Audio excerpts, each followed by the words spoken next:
This episode is part 3 out of 3 episodes from my 2,500 nautical miles non-stop sail from Port Vila Vanuatu to Samlaki, Indonesia.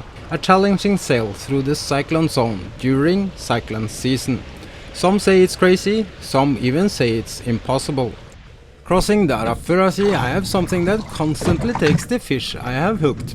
Experienced the explosive weather this region is famous for, and even got my much loved code ripped to pieces.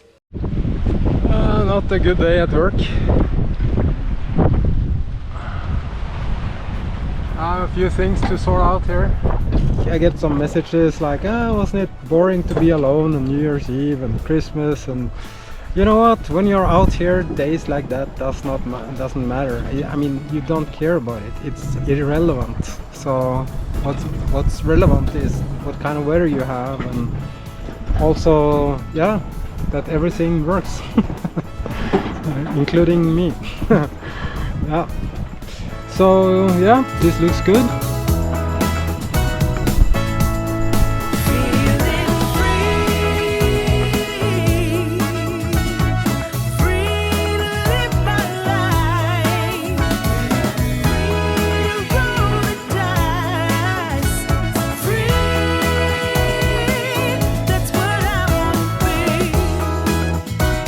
Join me as I'm sailing around the world on Be Free, a Bavaria 55 cruiser.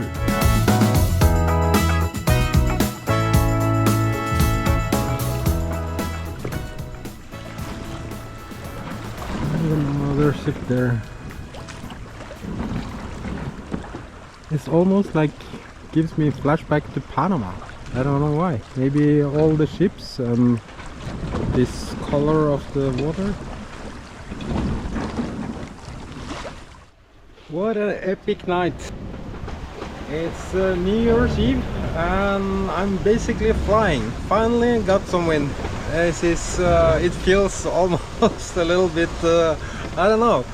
It's shallow water and I'm going 8.5 knots right now, and that's because I have also 2.5 knots of currents with me. So I timed it well, a little bit luck also, and then received a lot of wind. So this is nothing but a gift from above. And I'm out of the shipping lane. I'm still within the Australian economic zone, which is a good idea, because outside of the shipping lane and outside of all these fishing vessels, because this is still Australian territory and it's a no fishing zone. And that means I'm gonna take the opportunity of getting some sleep, because now I'm seriously tired.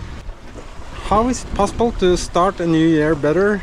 I'm in a new ocean, I'm pointing towards a new continent, and it's a new year. I mean, how can you better get a description of a blank canvas ready to be painted in as a metaphor of what I'm doing right now? It's amazing. And once you see it, you cannot unsee it. And I'm talking about the convergence zone, and you see now I'm getting closer to equator again, and you can see it's not much sun. And up there is Papua New Guinea.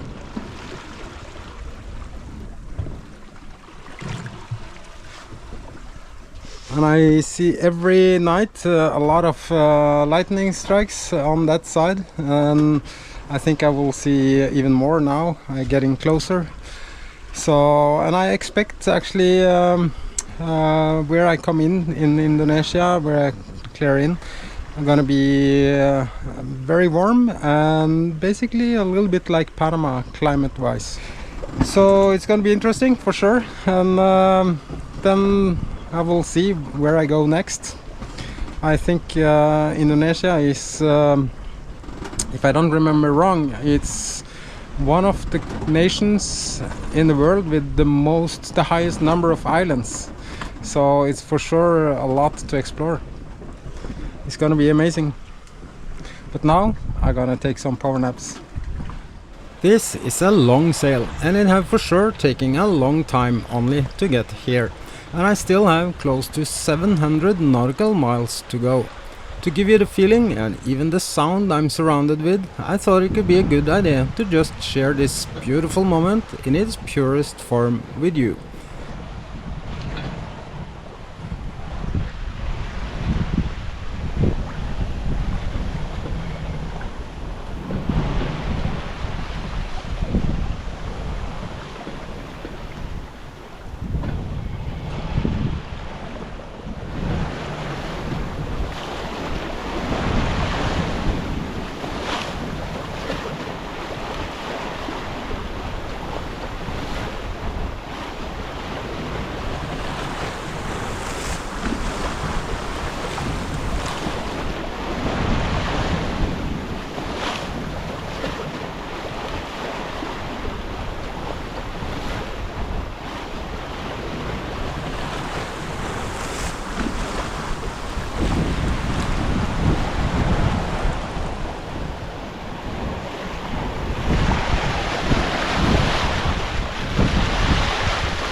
Quite fast sailing the entire day, but the wind is coming down again.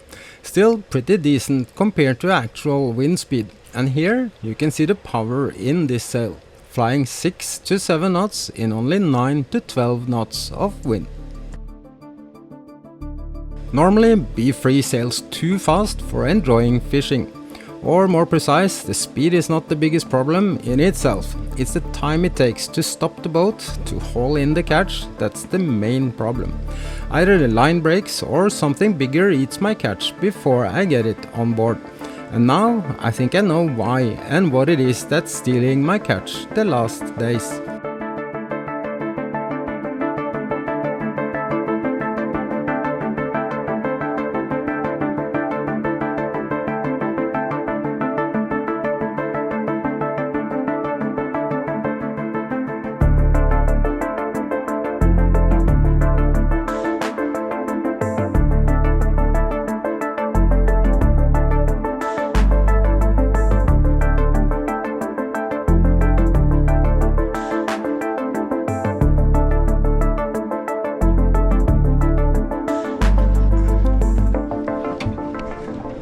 This is so cool. Of course, I'm clicked in.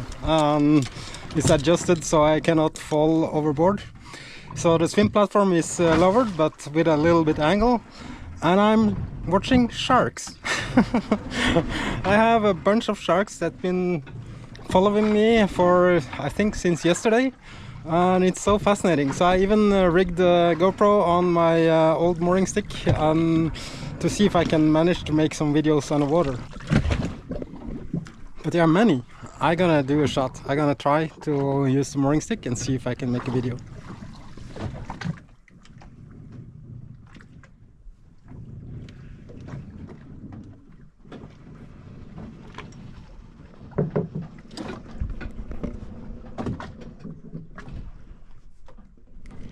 I'm still trying to sail. It goes so slow. It's no wind, so enjoying coffee and some water nature experience. It's unbelievable. I mean, this is such a beautiful day, and so no hurry.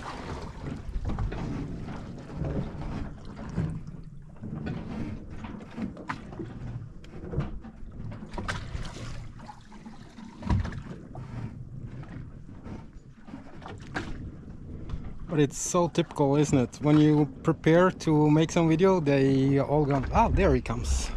Big one.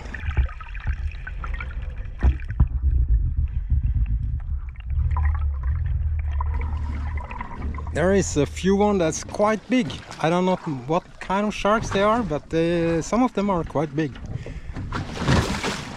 And I'm outside of north of Australia, so I know they have some really badass sharks here. It's even a bay called Sharks Bay, and it was a reef not that far away from here. That was the Shark Tooth Reef. So yeah, I guess they are familiar with sharks around here. I'm not jumping in the water here, that's for sure. At least not now.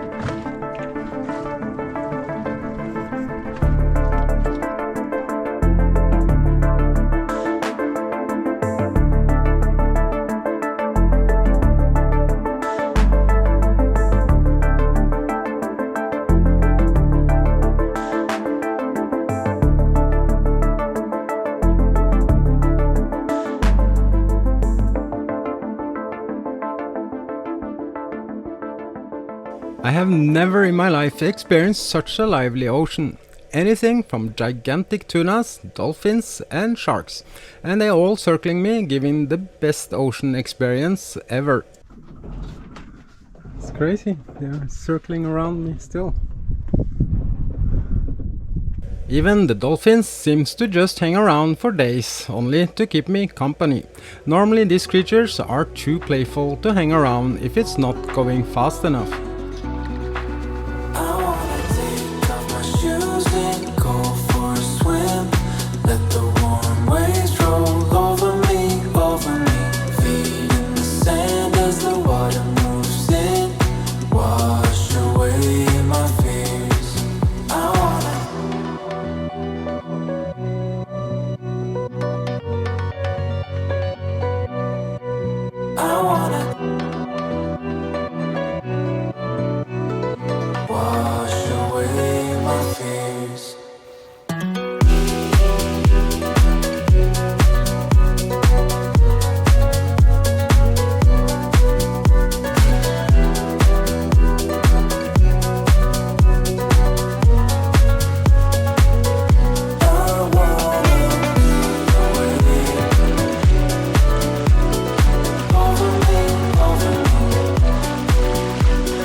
is my last apple. So the fruit and veggie market in Vanuatu was absolutely amazing. I never ever had so much fruit and vegetables on board that last for so long. And it's 19 days since I left Vanuatu and it's still fresh. And it's amazing. Natural, fresh and long-lasting vegetables and fruit. Thank you, Vanuatu. I love you guys. I can see some seriously bad weather approaching, and this is not the weather to have my big sail flying. So it's time to furl it in and prepare to stow it away. I have in earlier episodes explained the big flaws and dangers with the Selden furling system, as it tends to unfurl itself. This is the reason why I always after use take it down after it's furled and put it in its bag. I had it already furled in and secured and preparing to drop the coal down into the bag, while a reversal wind of 40 knots came without any warning straight on my nose. I was expecting this to be bad, but not so fast and not from east, and my code unfurled itself at the masthead and downwards. Not a good day at work. Man, this storm came from nowhere. And my code was secured and it just fly up and unfurl itself. And with 40 knots of wind, the halyard of course snapped, and this is the result. I started my engine and instantly tried to turn around and avoid this, as my strategy in case of problems is always to just ditch the sail. This is why my halyards for my light wind sails are 2 times longer than needed. It's easier and safer to pick the sail up from the ocean than have a knockdown, mast failure or a mess like this. But it all went so fast and the halyard snapped even before I can turn B free around to ditch the sail. I spent lots of time in the early morning until sunrise trying to sort out things and to limit the damages to my sail. But it's ripped in pieces in so many places. It's a serious, sad and costly event. I'm not even sure if it's worth having a sail off to look at my most loved sail.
I guess it's the same attitude to have about light wind sails as flying drones above the ocean. If you're not prepared to lose it, you should not be flying it. But this annoys me a lot, and I'm trying to reflect if there was anything I could have done different or better. I obviously knew about the flaws with the furling system and have been dreaming about a different solution for a long time. I have to do something. I mean, light wind sailing is an art form, that's for sure. And when you don't have any light wind sails anymore, it's definitely a challenge. And just to keep the general flying, I think I would need to replace the sheets with some light wind sheets, because the weight is affecting the sail in this light wind. But at least I'm doing 3 knots. That's very good. That means 5 more days. Not much going on here today. I can promise you I was tempted to just start the engine at this point, knowing I would only spend 30 hours to reach my destination instead of anything between 5 and 7 days. But my goal was to do this without using my engine, except for emergency maneuvers. And so far I have less than 1 engine hour in total since pulling up my anchor in Vanuatu, so I can't give up yet. It's not going fast.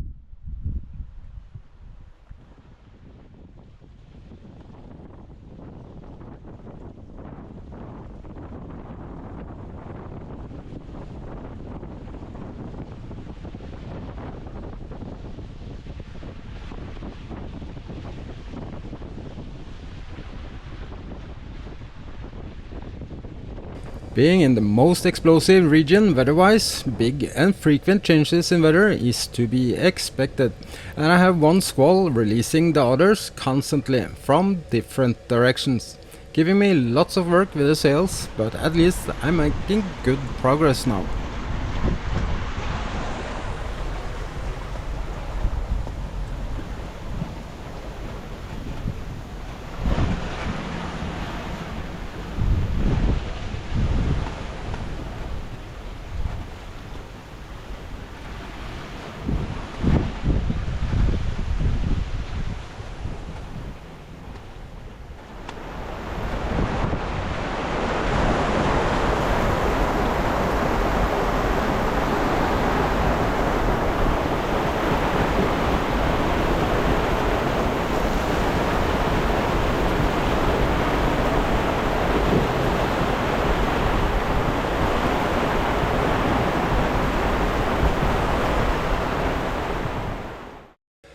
The last 370 nautical miles went much faster than my GPS calculated it to be.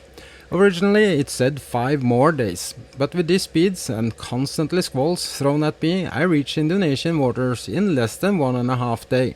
The fastest sail on this entire 2,500 miles long sail.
So it's 4:30 in the morning and I just anchored and it's sunrise around 5:30, and this is so lucky. So I did tie up my boat a little bit, and I even did the dishes. So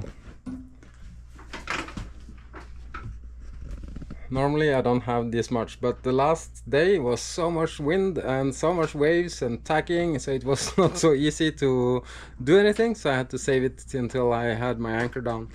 But I know it's gonna be a lot of people coming and visiting and inspecting my boat, so I like to have it a little bit nice.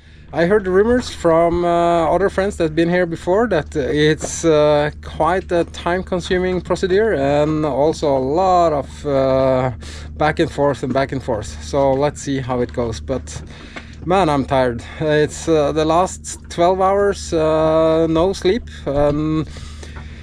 Because basically it was a lot of wind change, and I had to tack my way to get here, and also getting close to the island. A lot of fisher boats with no AIS and no navigation lights, nothing, and suddenly I see a flashlight, someone indicating, hey, I'm here. And yeah, it's not so easy to see a tiny little fishing boat, so it's sort of a nightmare to get in here, but I managed. And yeah, as you can see, I'm dead tired. So I'm gonna take 2 hours and then try again and see if I can get any success with the quarantine officers and start the check-in.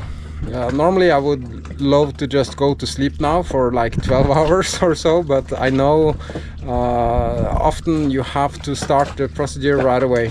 That's one of the nightmares being a solo sailor after a long hard sail, to start all this paperwork right away. No mercy. So but now I'm gonna have a little bit sleep. I'm so tired. This is nuts.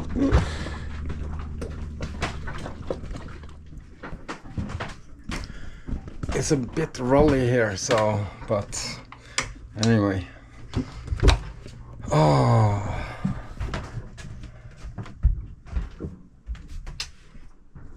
you know, I have not seen this bed. I have not seen this bed for 30 days. Oh, it's gonna be so nice to just sleep here.